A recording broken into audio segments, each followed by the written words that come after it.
probably have to expend flash, and they can only use that so many times, right? At some point, they're gonna run out. The luck's gonna run out, and could see a pickup coming through. Okay.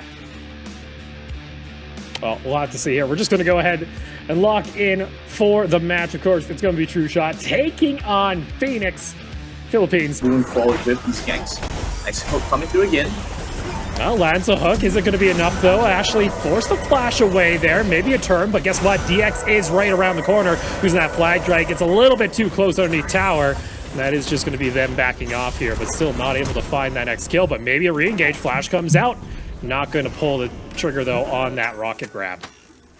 Difficult to look for more here. They're just going to have to try and play things slowly. Up at the top side, we still have this Olaf versus Garen matchup. Olaf versus Garen here. Oh, wow, a little bit of a gank coming through from Sinjal as well. Looking for a possible play here. We'll see, though, if they're able to get much. That's still Boss going very low, is able to get themselves back to safety underneath the tower. And not the prettiest play, but still, nonetheless, going to be flashless still for the next 70 seconds, so has to be a little bit careful.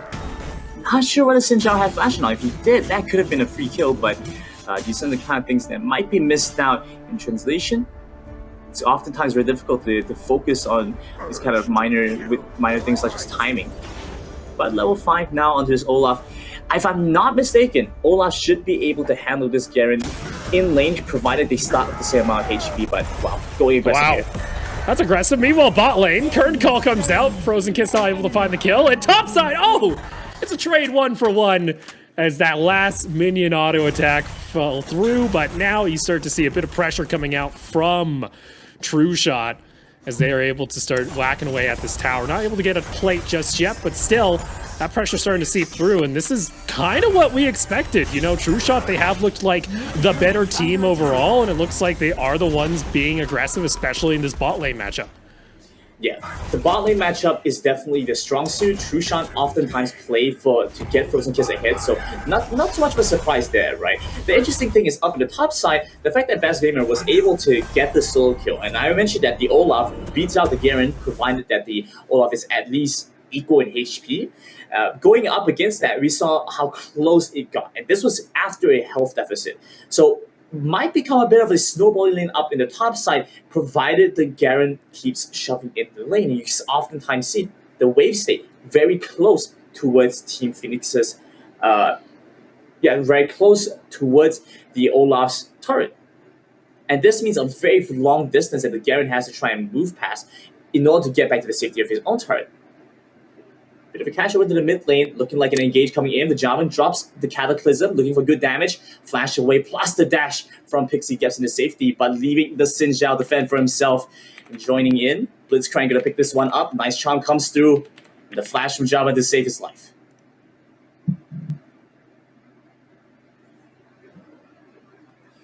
We're gonna take looking pretty decent right now. Thailand, Team Trueshot have managed to keep things going in their favor. Now gonna look to try and translate that over into a dragon. Ooh. Nice catch onto the misfortune. Bullet time not gonna be enough to flash away. A little bit too little. Still gonna get hit up by the Blitzcrank. Damage comes through. They pick up that kill there. And Jinx running for dear life. Meanwhile, Ocean Drake going to be handed over to Trueshot. And there you go.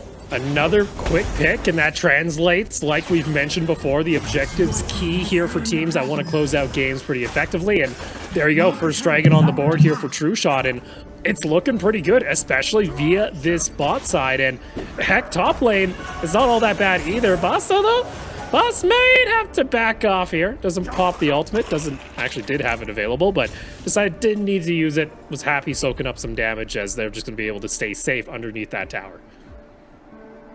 Right, and things aren't going too great for the Garen here. You have to be very careful and very aware of when the Olaf will potentially try and run you down. The fact that you don't have Rift Power means they're just probably going to get a little bit of damage onto this turret, maybe get a plate, but they still have to be careful moving into this, that they don't end up overextending and overstaying up in the top side, because this gives Annie free time to farm. Annie might not have the best wave clear, but you give her enough time, she will be able to clear out the waves and get to your turret. And with the Tibbers especially, very effective at clearing out and taking down turrets. Oh! Look at that, though. Almost a full combo coming out here from Diaz in the mid lane. Is it going to be enough? Yes, it will.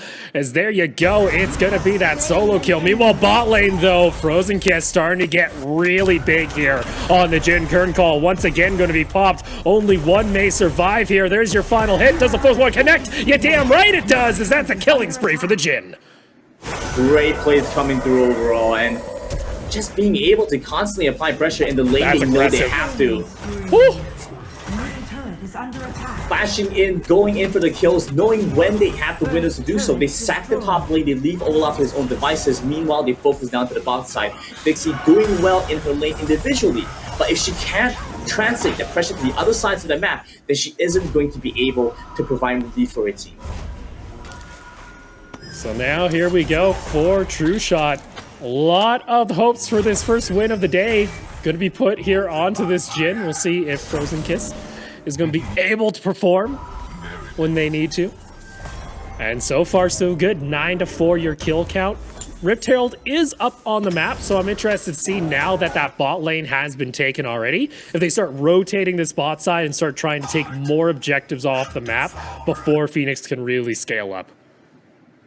I don't even think Phoenix really scales up against them. I think they just have a better composition in this case, right? Once we start seeing Trueshot scale up in this regard, I feel like Phoenix are just going to be playing for the miracle catch, for the one-off instance where the team fight just happens to be better. Maybe if they manage to distract some of the members of Trueshot to the other side of the map, they could potentially find that. Otherwise, it's a very difficult position, and especially giving away the Rift Herald, which is one of the largest playmaking tools.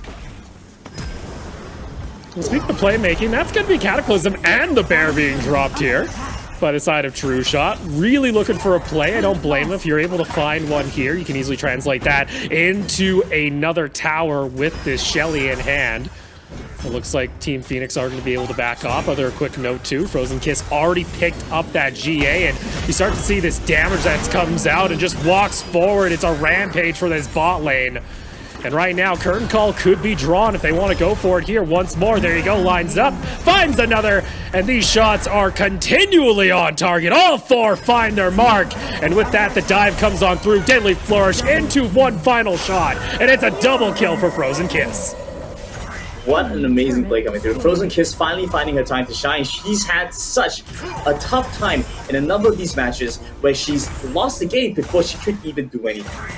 The fact that she's now been able to get to the point that she wants to.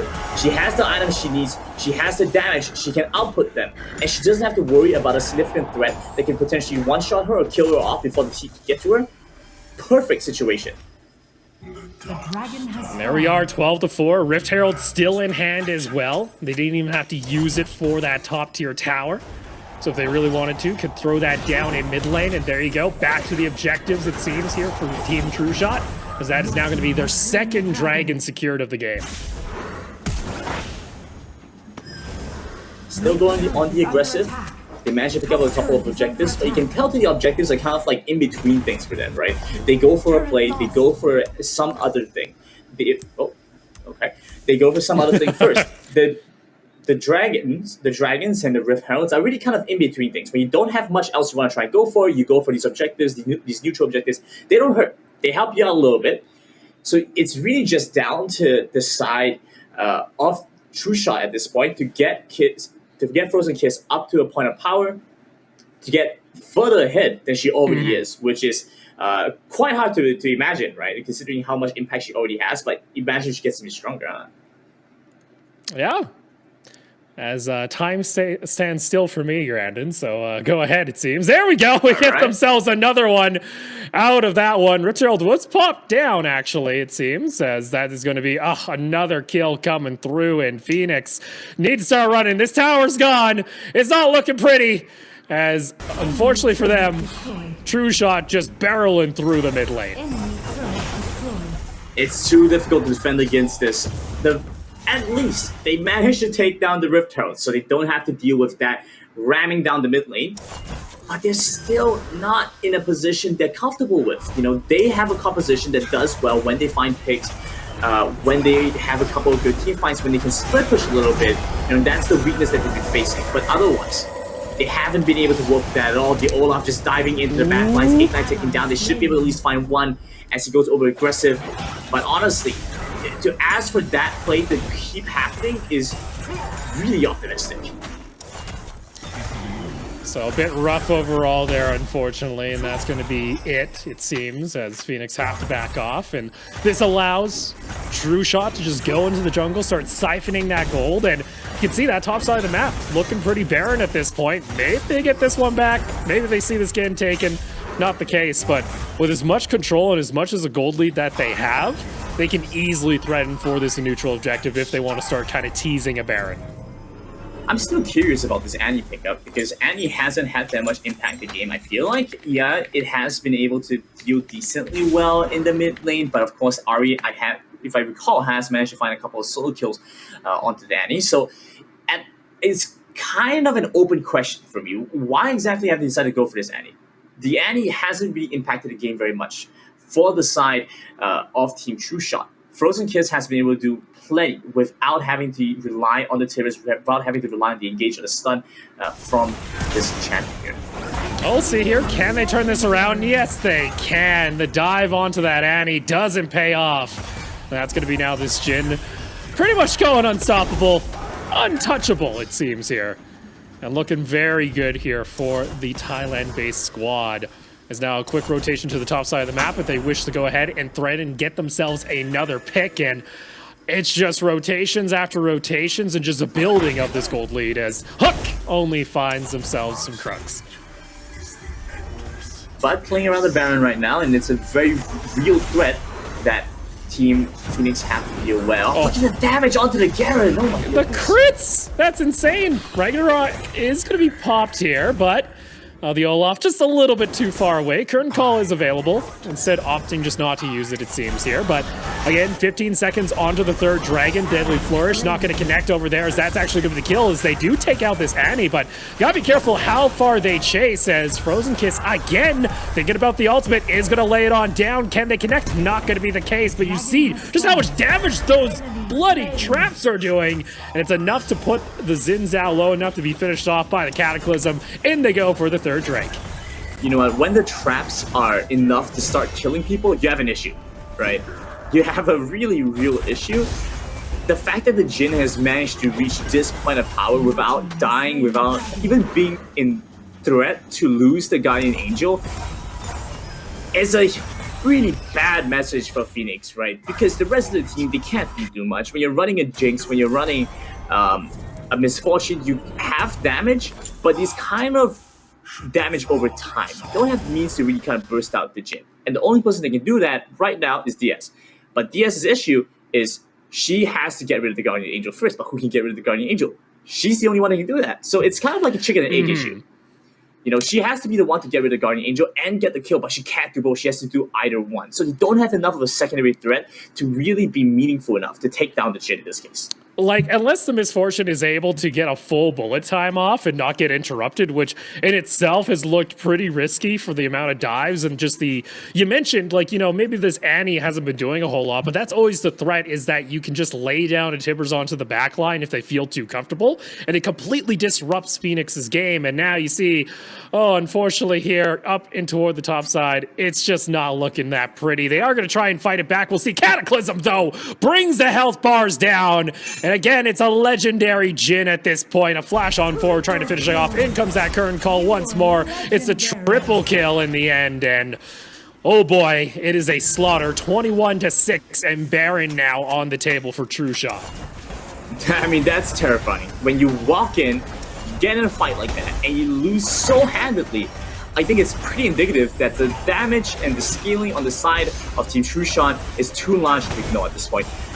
Garen also went for an aggressive build, opting to go for more damage items, so not being too tanky means that he's not going to be able to really fight well against a lot of the members on the side of Trueshot. Sure, you're going to be able to maybe burst out the Jhin, maybe kill off the Annie if you get close enough to them for, what, 4, 5, 6 seconds maybe? But honestly, are you going to get that time alone with them? I don't think so.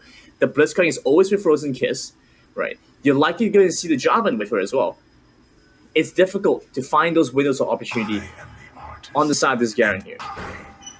I would have much rather seen a more defensive build path, going for items like the Bombing Cinder, items like a Deadman's Plate. I feel like would have had a much bigger impact on this game than what we're currently seeing. So that's kind of my big consideration. So moving into the future games or into the next set, might want to consider having a more maybe reasonable isn't the right word, but a front line that's able to have a little bit more impact. There we are, that siege onto the mid lane inhibitor tower. You also have that Olaf in the side lane just applying split pressure, and well, this game has been pretty much just the Jin cam at this point. It's a beautiful hook into the curtain call once more. That's another easy pick, and that's just the danger you face when you're using two of these marksmen up against a Blitzcrank. No one can really tank anything. It's poor Ari is having to act as a front line, and that's the first tower going down. The second one in their sights as they are just taking apart each individual member, and it's an absolute carry performance coming out here on this Jin, as that should be the base now being taken here by Trueshot. She finally gets her time to shine. She's been persistent, constantly going for this play, and she finally gets the game that she's been looking for, the game that Trueshot had been looking for. And there you go, first win of the day in the hands of Team Trueshot, as they'll be able to finally break that loss streak. Unfortunately for Team Phoenix, the day ends with no wins, but still a hope that maybe things can improve tomorrow.